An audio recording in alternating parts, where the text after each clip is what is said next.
안녕하십니까. 오늘 뉴스는 정오 뉴스로 찾아뵙게 되었습니다. 캘리포니아주에서도 코로나 백신 접종 대상 범위가 65살 이상 주민으로 확대됨에 따라서 주정부는 자격 여부를 확인하고 예약할 수 있는 시스템을 다음 주 중에 출시한다고 발표를 했습니다. LA시가 마스크 미착용에 대한 처벌을 강화했습니다. 시의회는 실내 영업장소에서 마스크 착용을 거부하는 주민들에게 벌금과 처벌을 강화하는 방안을 강구하라고 시 검찰청에 지시했습니다. 마스크 안 쓰고 계속 버티시는 분들 이제는 쓰셔야 될 때가 다가옵니다. LA 카운티의 병원 입원 환자와 중환자 숫자가 줄고 있습니다. 굉장히 희망적인 뉴스입니다. 연말연시 연휴 동안 예상됐던 감염자 급증 사태도 일어나지 않고 있지만 아직은 우리가 방심할 때가 아닙니다. 미국의 코로나 누적 확진자가 가파르게 이어지면서 2,360만 명을 넘어섰습니다. 백신 접종도 조금씩 속도를 내고 있어 어제 오전까지 약 1,000만의 분이 넘는 접종이 이루어졌습니다. 학교에 출석해 대면 수업을 하더라도 코로나 확산이 더 심해지지 않는 것 같다는 CDC의 연구 결과가 발표됐습니다. 한 주 동안 조사한 결과 대면 수업과 온라인 수업으로 인한 확진자 수가 비슷한 것으로 나타났습니다. 여러분, 이러한 긍정적인 미국 현지에서의 뉴스는 결국 우리가 최선을 다하고 무너지지 않으면 코로나를 극복할 수 있다라고 하는 희망적인 뉴스라는 사실 기억하셔야 됩니다. 코로나에 감염됐던 사람들은 면역 효과가 최소 5개월 이상 지속된다는 연구 결과가 나왔습니다. 그러나 감염자들도 여전히 재감염되거나 이를 전파할 가능성이 있는 것으로 나타났습니다. 도널드 트럼프 대통령이 임기 만료를 불과 일주일 남겨두고 최초로 재임 중 2번이나 하원에서 탄핵당하는 치욕의 역사를 썼습니다. 그러나 실질적으로 퇴임 이전에 축출되는 최종 탄핵은 피할 것으로 보여집니다. 연방상원 탄핵 심판은 오늘 19일 이후 시작될 가능성이 큰 가운데 관건은 대통령 탄핵을 최종 결정할 상원에서 얼마나 많은 공화당의 반란표가 추가로 나오느냐에 달려있다는 진단인데요. 일단 바이든 행정부의 출발을 전직 대통령의 탄핵으로 인해서 물들이지 않기 위해서라도 연기하는 것으로 나타날 것으로 관측이 됩니다. 그러나 가장 중요한 포인트는 아직 찬반에 대한 최종 결정을 내리지 않은 미치 맥코널 공화당 원내대표라는 지적입니다. 트럼프 대통령이 저승사자가 될지 아니면 구원투수로 남을지가 초미의 관심사입니다. 조 바이든 대통령 당선인이 오늘 2조 달러 규모의 코로나 경기 부양안을 발표합니다. 그러나 개인당 3차 추가 지원은 현금 지원은 2,000달러가 아닌 1,400달러가 될 것임을 시사했습니다. 지난번에 600달러 받았으니까요. 그러나 대규모 재정 지출을 우려하는 공화당에서는 반대 기류가 굉장히 심한데요. 조 바이든 대통령 당선인이 원하는 대로 초당적 지지를 얻기는 쉽지 않은 전망이 나옵니다. 하지만 혹시 지금 공화당이 반대해서 못 나온다 할지라도 이제 며칠만 버티면 상원까지 장악한 민주당 시대가 오면은요 반드시 나올 수밖에 없으니까 아무리 늦어도 여러분 발렌타인데이 2월 14일 이전까지 나오니까 희망을 가지시기 바랍니다. 대규모 재정 지난주 실업수당 청구 건수가 96만 5천 건으로 전주보다 18만 건 이상 급증해 4주 만에 증가세로 돌아섰습니다. 지난해 8월 이후 최다치로 다우존스가 집계한 시장 전망치 80만 건을 크게 뛰어넘었습니다.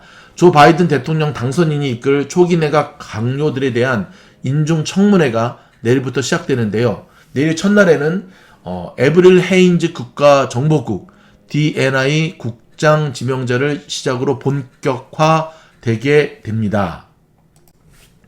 코로나의 확산세를 앞두고 긴장의 끈을 놓치지 말아야 될 것 중에 하나가 일단 비거주자 접종을 허용한 플로리다의 백신 투어가 성행하고 있습니다. 타주에서 오는 이들이죠. 더불어 CDC는 코로나 사망자가 최고 수준에 달하고 있다면서 3주간 동안 9만 명이 넘게 숨질 수도 있다라고 얘기를 했습니다. 프랑스 소식입니다. 저녁 6시부터 통행금지가 전면 확대됩니다. 저희 미가 가족 가운데 프랑스에서 소식 전해 오시는 분 있잖아요. 이 영상의 댓글로 현지 소식 알려주시면 대단히 감사하겠습니다. 집단 면역 후의 코로나의 미래는 감기처럼 약화돼 계속 남을 것이다 라고 하는 전문가들의 예측입니다. 결국은 우리는 코로나와 함께 살아가야 되는 그러한 삶을 선택하게 될 것입니다. 여러분, 코로나가 끝난다 할지라도 우리는 항상 긴장의 끈을 놓지 말고 이제는 마스크는 우리의 필수품이 되었습니다. 로버트 루빈 전 미국의 재무부 장관이 금리 변동 가능성에 대비해서 초장기 채권 발행 등을 통해 미국 국채 만기를 늘려야 한다고 주장을 했습니다.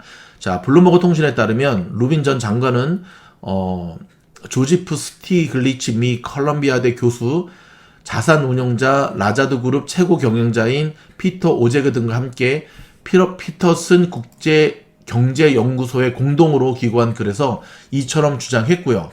그는 미국의 정부가 낮은 금리를 당연시하지 말고 현 시점을 국채 만기를 늘릴 기회로 활용해야 한다고 지적을 했습니다. 빌 클린턴 행정부에서 재무장관을 지낸 루빈 전 장관은 현재의 평탄한 일드 커브, 즉 국채 수익률에서 최대한 만기를 늘려야 한다면서 그것은 30년부를 포함한 다른 장기물 강화를 통해 달성할 수 있다고 지적을 했고요. 이어 30년부를 능가하는 초장기 국채 발행도 지지한다고 강조했습니다. 그는 상당한 오랜 저금리가 계속될 것이라는 많은 전문가의 생각이지만 어느 시점에 금리가 오를 가능성을 과소평가하고 있다는 게 우리의 시각이라고 설명했습니다. 리스크 관리 차원에서 굉장히 좋은 지적입니다. 이곳 미국 현지인들 잘 아시죠? 미국 애완용품 업체인 펫코가 IPO로 약 8억 1,650만 달러의 자금을 조달했다고 로이터 통신이 13일 보도했는데요. 이에 따르면 펫코의 공모가는 주당 18달러로 당초 희망가 범위 약 14에서 17달러를 웃돈 수준에서 결정했고 회사 가치는 40억 달러로 평가됐습니다. 이는 올해도 지난해에 이어 IPO 시장이 강세를 보일 징조라고 로이터 통신은 전했고요. 실제 이날 나스닥 시장에 상장한 선구매 후지불 서비스 핀테크 업체 어펌은 희망가 범위를 크게 넘은 주당 49달러의 공모가가 정해진 뒤 거래 첫날 공모가 대비 98% 상승 마감했습니다. 펫코는 1965년 설립된 업체로서 미 전역과 푸에르토리코 등의 매장 푸에르토리코 1470곳을 보유하고 있고요. 매장 내 동물병원도 100여 곳이나 있습니다. 캐나다의 연기금인 캐나다 연금투자위원회와 사모 투자회사 CVC 캐피탈 파트너스 등이 주요 주주로 있고요. 펫코 주식은 14일부터 오늘부터네요. 나스닥 시장에서 거래가 개시될 예정입니다. 하지만 여러분 항상 IPO에 상장된 종목은 좀 지켜봤다가 들어가야 된다는 것, 얼마 전에 상장한 에어비앤비, 도어대시 같은 종목이 우리에게 가르쳐 주었지요.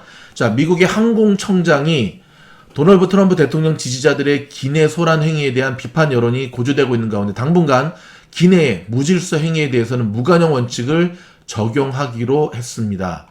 트럼피들 긴장하셔야 됩니다. 그랩, 동남아시아 차량 공유 및 배달 서비스 업체입니다. 그랩, 우버 같은 14일 하나자산운용 등 투자사로부터 핀테크 서비스 사업을 위한 3억 달러 이상의 자금을 조달했다고 밝혔고요. 로이터 통신 보도에 따르면 이번 자금 조달은 그랩이 보험, 대출, 결제 등 핀테크 사업 계획을 추진하기 위해 벌인 것이라고 밝혔습니다. 미주널 가족 여러분, 저희 미가 가족이 되어주시면 미가는 미주널 가족의 약자입니다. 가입비 없습니다. 매일매일 라이브로 진행하는 저희의 매일매일은 아닌데 아무튼 회원 전용으로 미가 가족 전용으로 진행하는 저희 라이브에 참여하실 수가 있습니다. 라이브에 참여하시게 되면 미국 장시학과 함께하는 살아있는 그리고 재미있는 감동이 있는 그러면서도 수익을 안겨드리는 그러한 라이브 방송을 통해서 미국 주식 투자에 큰 이문, 큰 돈, 큰 수익을 낼 수가 있습니다. 여러분, 저희 이 통키뉴스, 히사모 뉴스가 도움이 됐다고 한다면 좋아요, 구독, 알림 눌러주시고요. 많은 격려의 댓글 또한 부탁드리겠습니다. 주무실 때 쫙 모두 재생 누르시는 거 잊지 마시고요. 감사합니다.